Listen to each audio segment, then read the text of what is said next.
तो hello student, welcome back to my channel Samrat academy. तो दोस्तों, मेरा नाम है आकाश और आज की वीडियो में हम करने वाले हैं क्लास 10th मैथ के वेरी मोस्ट इंपॉर्टेंट, जो कि 2022 बोर्ड एग्जाम में पूछा जाएगा। और आज की वीडियो में मैं 70 नंबर आप लोगों का बिल्कुल पक्का करा दूंगा। टारगेट हम लोग का 90 प्लस मार्क्स का है, ठीक है। और ये जितने प्रश्न मैं करा रहा हूँ तो 30% सिलेबस जो कट हुआ है और जो बचा हुआ है कि यह पूछा जाएगा, उसी के अंतर्गत सारे प्रश्न लेकर आया हूँ और सारे प्रश्न का सोल्यूशन सहित मैं अच्छे तरीके से समझाने की कोशिश करूँगा, ठीक है। और 70 नंबर बिल्कुल पक्का कराने की भी कोशिश करूंगा। तो वीडियो को शुरू से लेकर लास्ट तक देखिएगा। चैनल पर नए तो चैनल को सब्सक्राइब करके बेल आइकन को प्रेस कर लीजिए और वीडियो को शेयर कर दीजिएगा कि आपके फ्रेंड, जितने भी फ्रेंड है, सबके पास ये वीडियो पहुंच पाए और वो भी अच्छे तरीके से देख पाए। तो देखिए, जितना प्रश्न मैं बताऊंगा सारे प्रश्नों को ध्यान से देखना है, सभी प्रश्नों को लगाकर आपको बोर्ड एग्जाम में पहुंचना है, ठीक है, अगर अच्छा मार्क्स से पास होना चाहते हैं तो चलिए पहला प्रश्न देख लेते हैं। पहले मैं बहुविकल्पी प्रश्न 4-5 कराऊंगा, 5-6 बहुविकल्पी प्रश्न जो कि वेरी मोस्ट इंपॉर्टेंट है। इसके बाद तो मैं जाके लघुत्तरी अति लघुत्तरी सब क्वेश्चन कराने वाला हूँ, ठीक है। पहला प्रश्न देखिए, यहाँ पे सोल्यूशन कह रहा है कि निम्न में अपरिमेय संख्या है।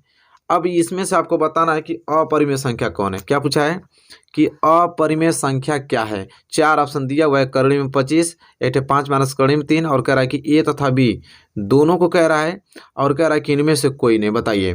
तो देखिए, इसमें देखेंगे कि कौन अपरिमेय संख्या। अपरिमेय संख्या क्या होता है मैं साथ ही साथ सब बताता चलूंगा आप लोगों को, ठीक है, ताकि अच्छे तरीके से क्लियर हो पाए।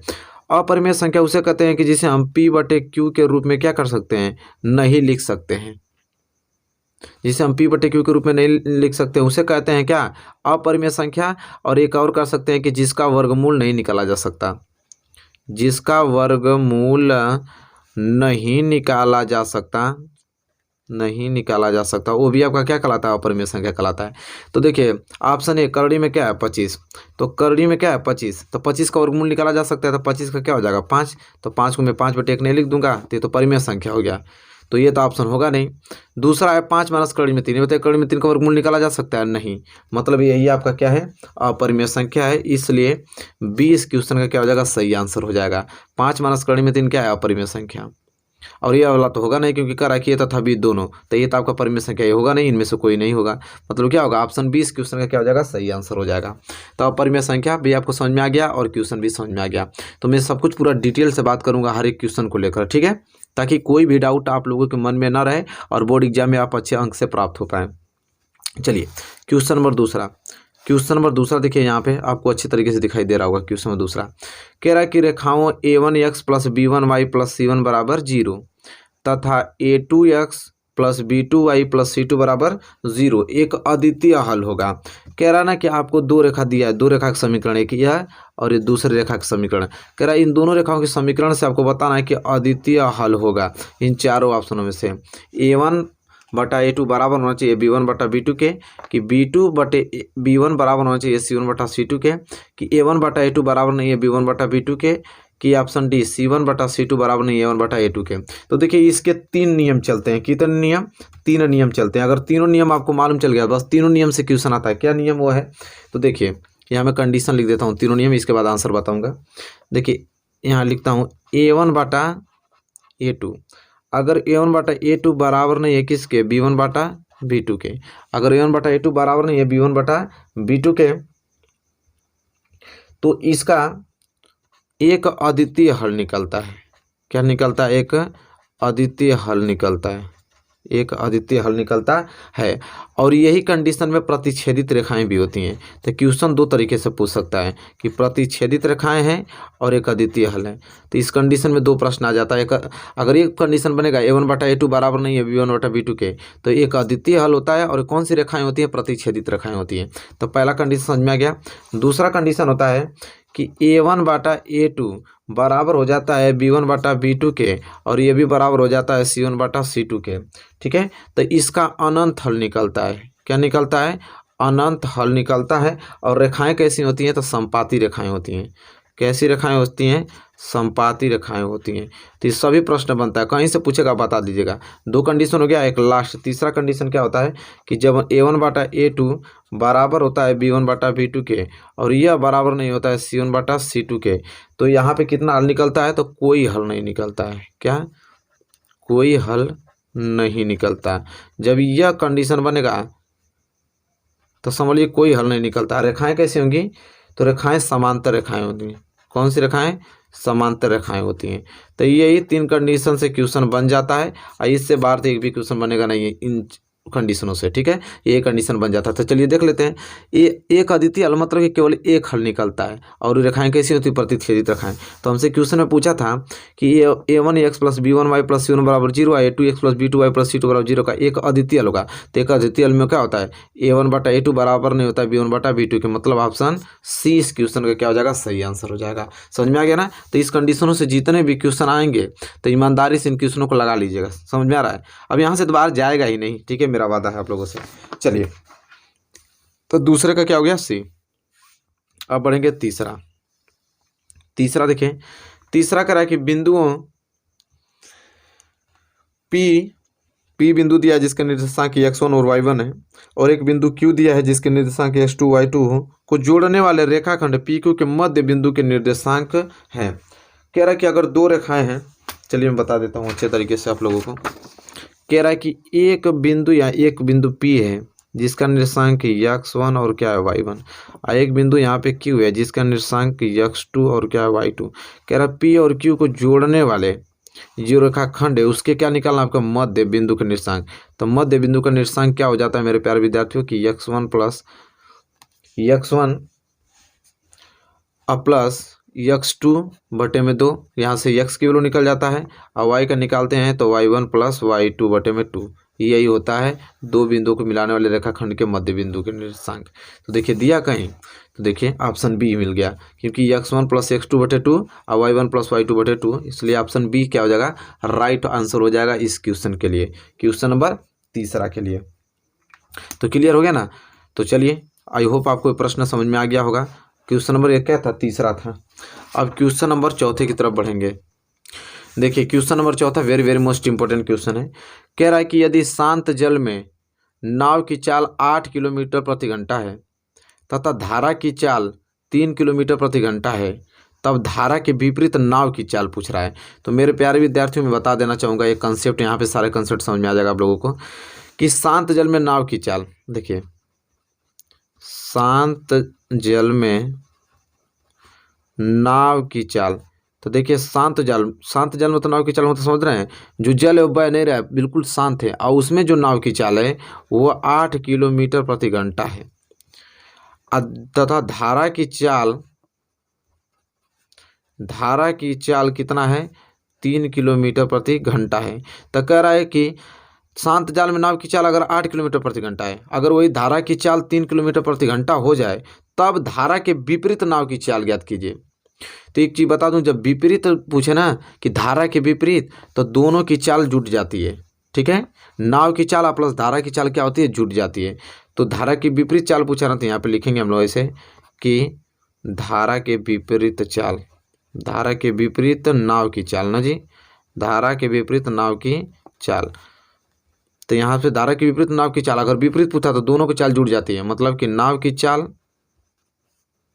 जो कि किसमें था, इस शांत जल में नाव की चाल और प्लस क्या, धारा की चाल, अरे जुड़ जाता है, सॉरी कहते हैं घट जाता है, क्योंकि यहाँ पे विपरीत है ना, विपरीत में क्या होता है, घट जाता है, विपरीत में क्या होता है, घट जाता है। तो नाव की चाल पहले कितना दिया था, 8 किलोमीटर पर घंटा, इसमें से घटा देंगे धारा की चाल 3 किलोमीटर पर घंटा, बच जाएगा आपका 5 किलोमीटर पर घंटा, किसकी, धारा के विपरीत नाव की चाल 5 किलोमीटर प्रति घंटा।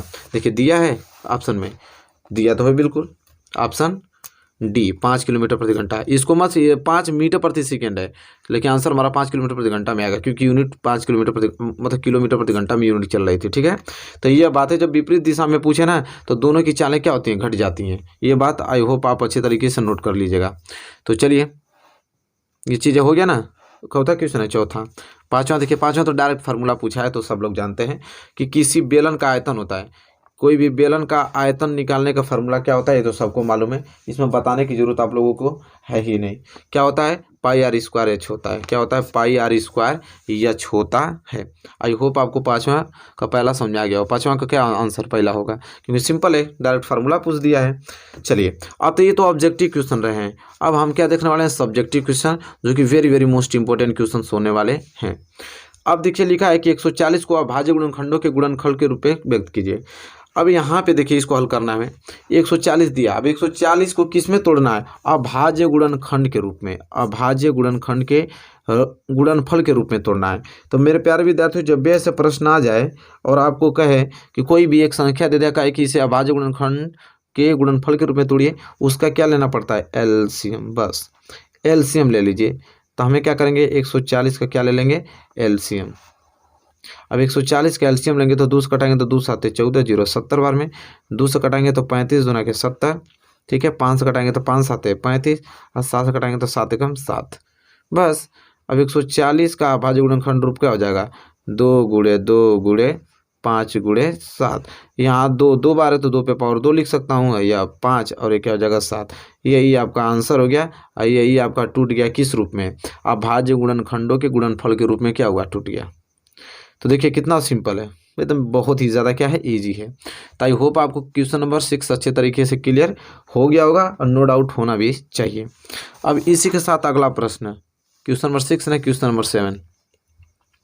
क्वेश्चन नंबर 7 है कि x + 2y = 7 और x - 3y = -8 हल कीजिए। अब देखिए कितना सिंपल, कह रहा है कि x + 2y बराबर कह रहा है कि 7 है, और एक दिया है कि x - 3y बराबर क्या दे रहा है? -8।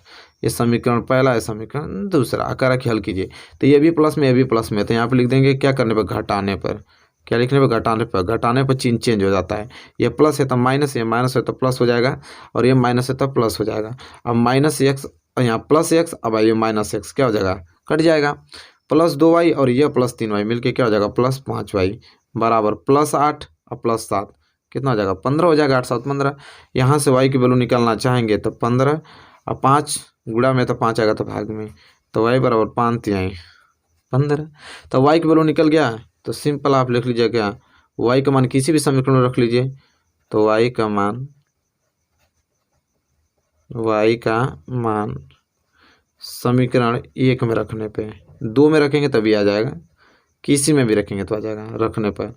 अब y का मान समीकरण 1 में रखने पर समीकरण 1 आपका है x + 2y = 7।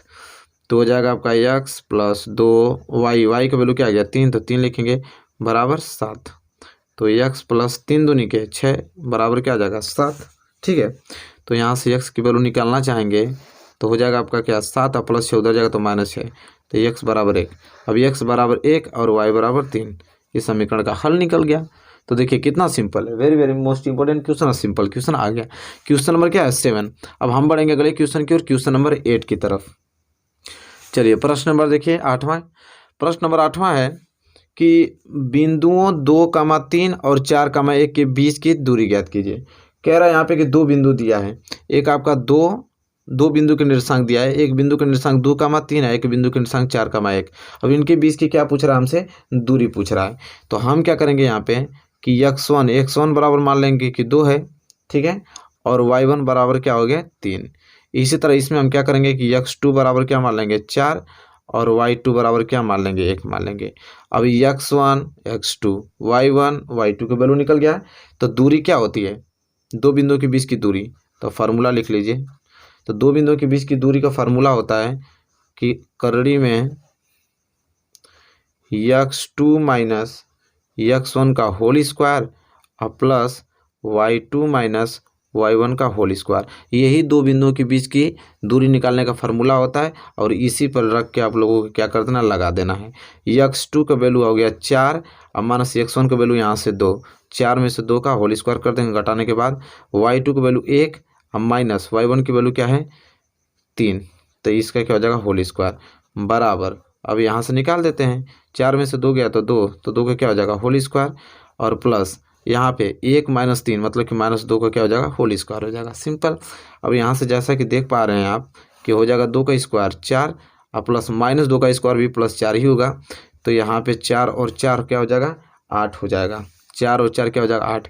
ये बताइए कि 8 को क्या मैं ऐसे लिख सकता हूँ? 2 × 4, बिल्कुल लिख सकता हूँ। तो 4 का वर्गमूल 2 बाहर आ जाएगा और 2 का वर्गमूल नहीं निकलेगा, तो ये हो जाएगा 2 अंदर ही रहेगा। तो 2 करड़ी में 2, ये क्या आ जाएगी? 2 बिंदुओं के बीच की दूरी आ गया।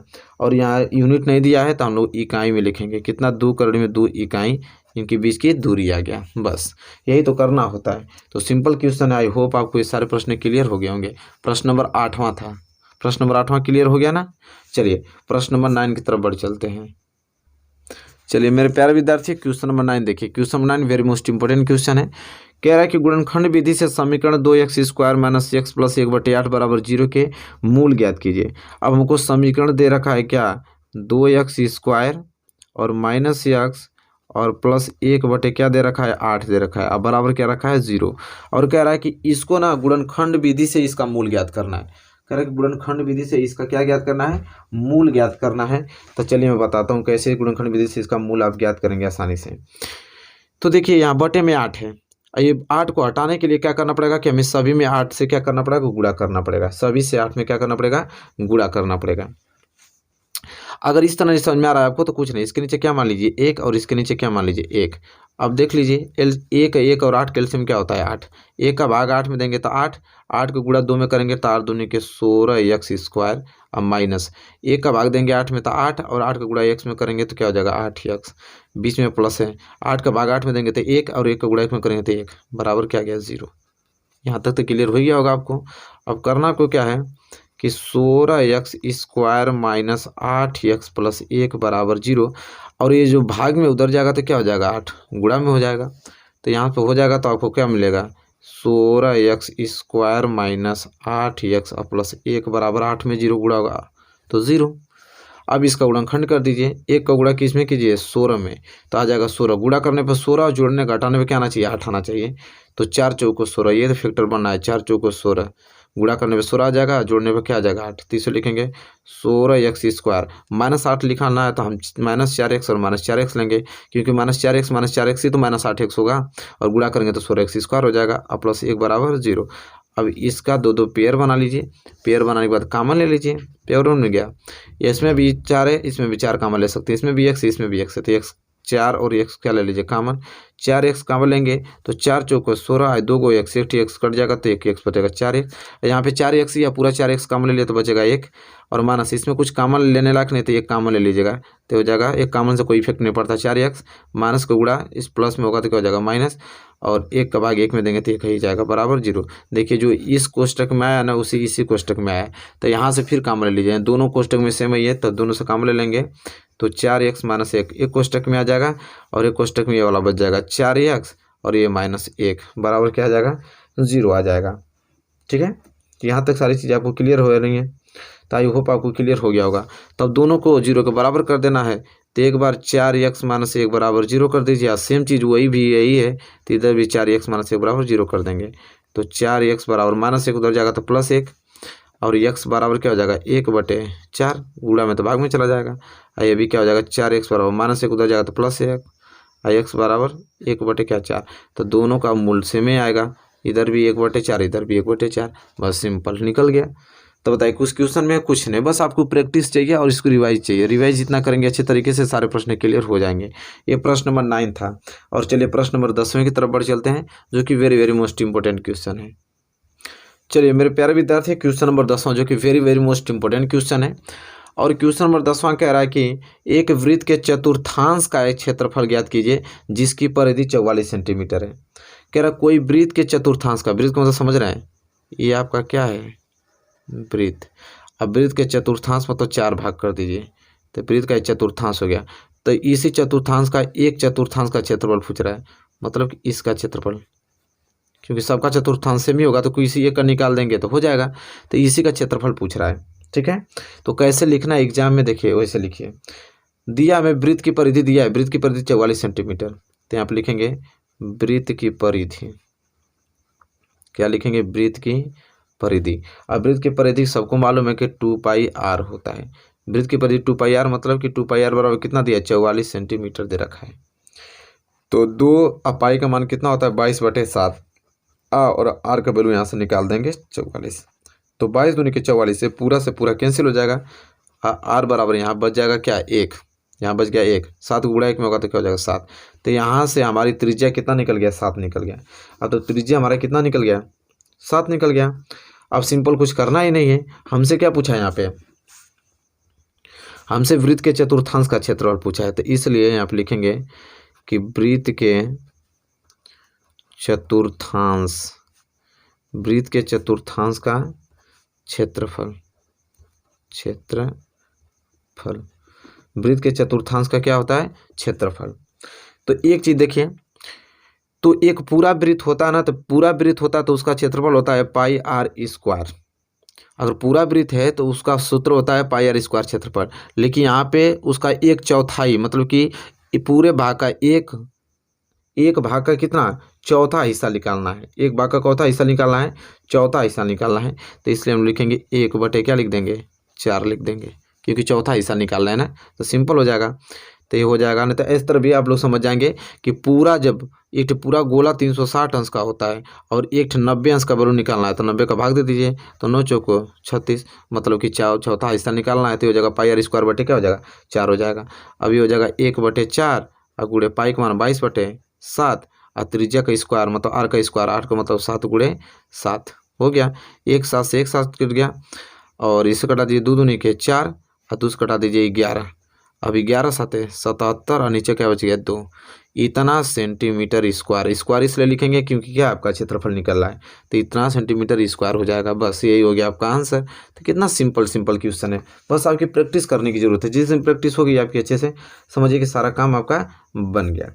तो आई होप ये सारे प्रश्न आपको क्लियर हो गए होंगे, नो डाउट आपको होना चाहिए। प्रश्न नंबर 10वां में, तो मेरे प्यारे विद्यार्थियों, इस वीडियो में हमने टोटल 10 मोस्ट इंपोर्टेंट क्वेश्चन बताया है।